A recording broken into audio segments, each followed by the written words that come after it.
Assalamualaikum warahmatullahi wabarakatuh. Selamat pagi pemirsa Tawakal yang dirahmati Allah Subhanahu wa taala. Senang sekali saya Farid Hasan kembali menjumpai Anda. Dan pemirsa di studio sudah bersama kami, alhamdulillah narasumber bernama Ibu Titin. Assalamualaikum Ibu Titin. Waalaikumsalam. Ya, terima kasih sudah bisa hadir di Tawakal Ibu Titin. Iya. Ya. Pemirsa, selain Ibu Titin juga sudah hadir bersama kami Ustadz Muhammad Bukhari Muslim. Assalamualaikum Pak Ustadz. Waalaikumsalam warahmatullahi wabarakatuh. Gimana? Alhamdulillah baik Pak Ustadz. Gimana kabarnya, sehat? Alhamdulillah sehat. Syukur, Mudah-mudahan sehat alhamdulillah. semuanya. Amin, amin ya rabbal alamin. Baik pemirsa, langsung saja kita tanya ke Ibu Titin. Ibu Titin punya permasalahan apa dalam kehidupan Bu Titin? Iya, saya mau menceritakan masalah kehidupan saya dari masa kecil sehingga sampai masalah rumah tangga saya. Terus saya tinggal sama nenek, kehidupan saya sama nenek itu sekolah dari TK sampai SD itu hidup sama nenek.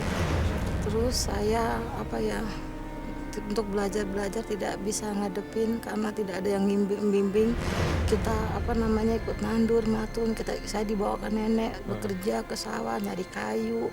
Kadang-kadang nenek juga suka disuruh ada yang ibu bawa yang masuk rumah masuk angin, nenek ngerokin. Jadi saya ngikutin juga. Boleh tahu kenapa ayah sama ibunya Bu Titin meninggalkan Bu Titin sama nenek? Itu meninggalkan karena demi mencari rezeki. Soalnya di kampung dulu di tempat Solo itu susah untuk nyari rezeki. Jadinya dia mengadu nafsi di Jakarta. Nah, mereka itu kemudian selama di Jakarta kirim uang kah buat menghidupi Bu Titin sama nenek? Kirim sih kadang jarang ya, teman setahun sekali Lebaran selalu pulang. Selalu pulang? Iya, selalu pulang. Oke. Nah, kemudian permasalahan hidupnya apa lagi nih Bu? Iya, terus saya waktu masih kecil, saya sama bapak saya suka dimarahin karena saya nggak naik kelas. Gara-gara tidak ada yang ngajarin sekolah. Oke, karena ditinggal pergi, begitu pulang tahu Ibu Titin nggak naik kelas, dimarahin sama bapaknya gitu ya.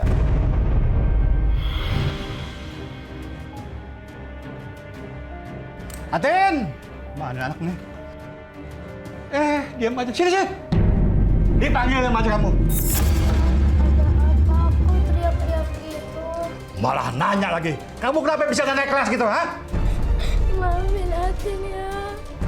Maaf, pasti kamu sering bolos sekolah, ha? Tapi saya sama ibu nggak pernah ajarin Atin. Mana nyari-nyari? Kamu saya ajar kamu, ha? Bandel kamu kecil-kecil ya. Mau jadi apa kalian?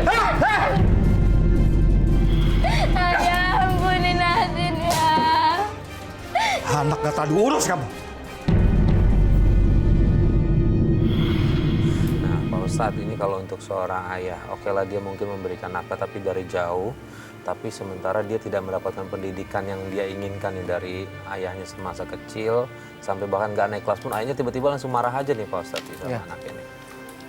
Mas Farid, pemirsa, ini juga bagian dari percontohan, pelajaran bagi kita. Pendidikan awal itu adalah di rumah.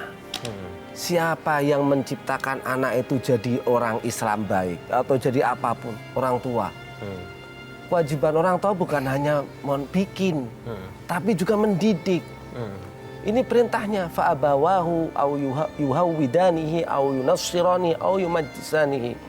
Orang tuanya yang menciptakan anak itu mau jadi apa, ini orang tua. Jangan sampai karena kebutuhan ekonomi, karena kepepet ekonomi, anaknya terbengkalai. Pemirsa yang dirahmati oleh Allah, seingat saya hadis boleh dipukul anak itu kalau tidak sholat. Sudah masa waktunya. Umur 10 tahun, dia nggak mau sholat, boleh dipukul. Itu pun pemukulannya bukan dengan keras. Bisa jadi pukulan itu dengan kata-kata. Misalnya katanya agak keras sedikit, agak dibentak. Bukan langsung dipukul.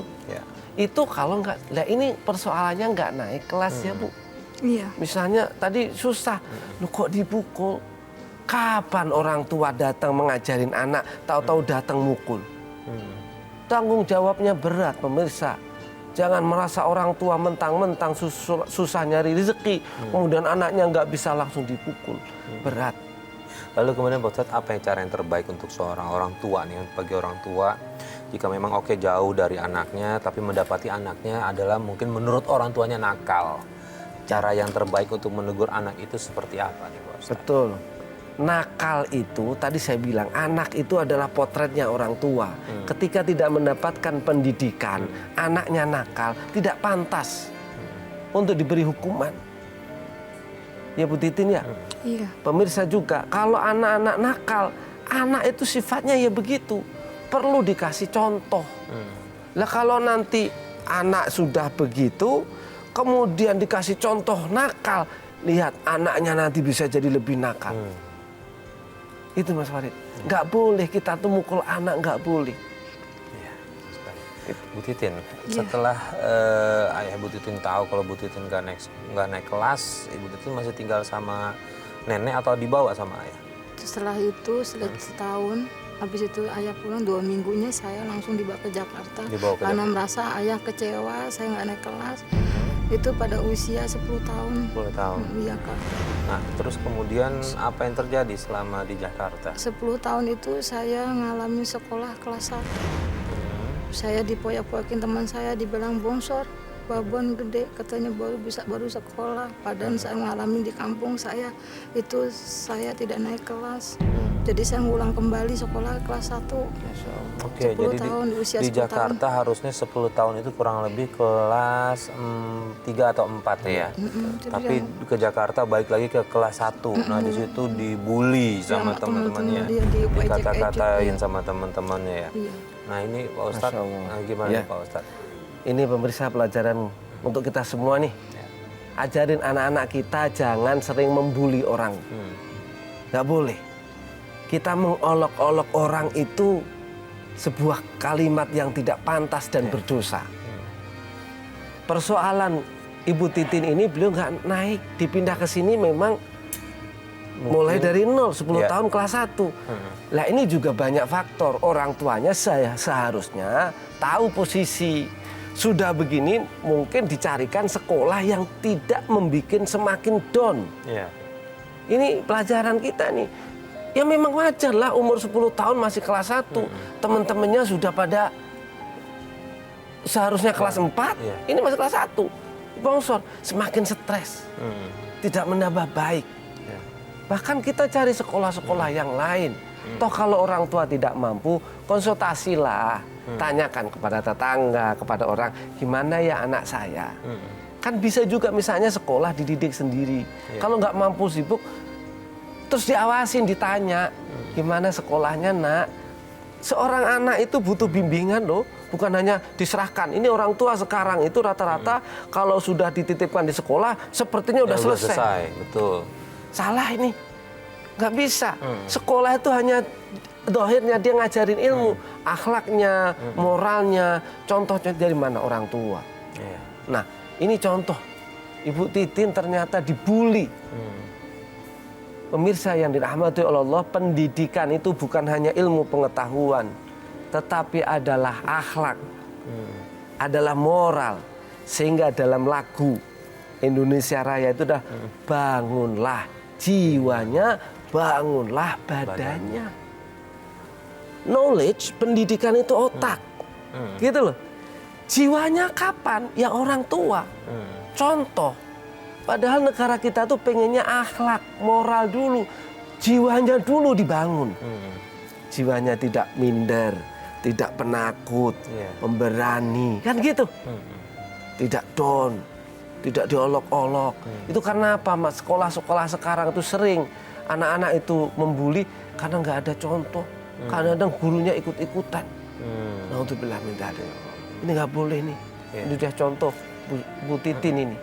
Itu Mas Farid. Bu Titin sudah pernah bilang sama ayah kalau diperlakukan seperti itu sama teman-temannya? Saya nggak pernah ngomong nggak pernah sama ayah, saya pendam sendiri. Jadi dipendam sendiri aja? Iya, saya pendam sendiri, saya atasin sendiri gitu. Saya pernah ikut main karet gitu, loncat-loncat gitu. Kadang-kadang saya jadikan anak bawang karena saya merasa paling besar. Kamu anak bawang aja. Jadi kalau kurang orang nanti kamu yang bisa jadi anak bawang gitu. Artinya nggak ada kesenangan di situ ya. Pada Iya, seharusnya masa anak-anak kan SD, merasa iya. senang gitu, bahagia. Oke, terus kemudian sampai kapan itu berlangsung? Itu masa SD itu. Sama SD masih terus sampai kelas 6 lulus kemudian Ya, lulus sampai ke SMP. Iya, ke SMP. Nah, di SMP gimana perlakuan teman-teman SMP-nya? Saya bisa ngimbangi sedikit Bisa kalau masa ngimbangi. teman. Cuman saya kecewa di masa SMP itu kalau perkenalan dengan teman. Saya punya kenalan laki gitu loh. Oke, saya cinta monyet gitu. Namanya SMP kan masih ada suka-suka monyet gitu ya. Iya, di situ saya kenal sama seorang cowok. Ya, tapi dianya serius sama saya juga serius. Tapi ibu saya juga nggak tahu, cuma karena kita ketemunya kan di sekolahan ya kan. Terus tiba-tiba diambil teman. Terus sampai SMA tuh, dari masa SMA tuh diambil teman. Dia nggak mau nikah sama dia, tapi kan dipaksa, dibujuk, akhirnya dia mau jadi nikah sama temen. Jadi bentar, lulus SMA dia langsung menikah nih, cowok yang Bu Titin suka ini. Menikah. Oke, jadi Bu Titin merasa kok hidupnya nggak seberuntung teman-teman yang lain begitu ya? Iya. Nah, Pak Ustadz nih gimana nih Pak Ustadz? Ada orang mungkin terlalu dini Ibu Titin ini berpacaran. Tapi tidak menutup kemungkinan memang banyak di luar sana di SMP pun sudah mulai suka-sukaan, Pak Ustadz. Ya. Nah, sebaiknya apa nih kita orang tua untuk menjaga biar anak kita tidak bisa terbawa arus seperti itu? Memang, Mas Farid, Ibu Titin juga ini sebagai contoh nih. Kita ini sudah rasanya di Jakarta ini kok umum gitu ya. Namanya pacaran, antara SMP, masih SMP, kadang SD. Ini fenomena apa menurut saya? Ini sebuah kemunduran moral. Pemirsa, saya teringat sebuah penelitian. Kalau tidak salah tahun 2000 atau 2005 di BKKBN, ini Mas Farid. Itu ada survei, saya tuh datang, ketua timnya itu seorang ibu menangis menceritakan bagaimana misalnya di kota-kota besar di Jakarta, Surabaya, ini penelitian anak-anak nih, pergaulan anak-anak. Ditemukan anak umur 12 tahun. Kira-kira berarti kelas 6, 5 atau 6. Iya. Itu pernah melakukan pacaran 12 kali. Wal'iyadzubillah. Loh, ini apa? Padahal itu haram. Di Islam, di agama kita tidak dikenalkan namanya pacaran. Apalagi pegang-pegang tangan dan melampaui batas. Dulu kalau secara syariah, kalau tadi Ibu Titin pengen menikah, orang tuanya cocok, memenuhi syarat, tidak melanggar aturan umur, sekarang ada aturan umur, ya boleh saja. Dan itu melindungin. Memang kadang-kadang orang tua sendiri merasa takut. Oh, baru anak bau kencur sudah mau menikah. Lah kalau misalnya orang tuanya keduanya sepakat, anaknya sudah mampu, sudah memenuhi syarat, daripada terjadi fitnah, perzinaan di sana-sana, kita tutup. Silakan saja. Nanti dipikirkan bersama. Oh, Pak Ustadz kan gampang aja ngomong. Tidak. Masalahnya kita tutup kemaksiatan ini. Ini lebih penting daripada kita takut. Misalnya nanti makannya gimana. Pemirsa, rezeki itu sudah di tangan Allah. Bahkan kalau Allah mengatakan, perintahkanlah wa'mur ahlaka bis shalah. Didiklah anakmu untuk sholat, ngerjakan sholat.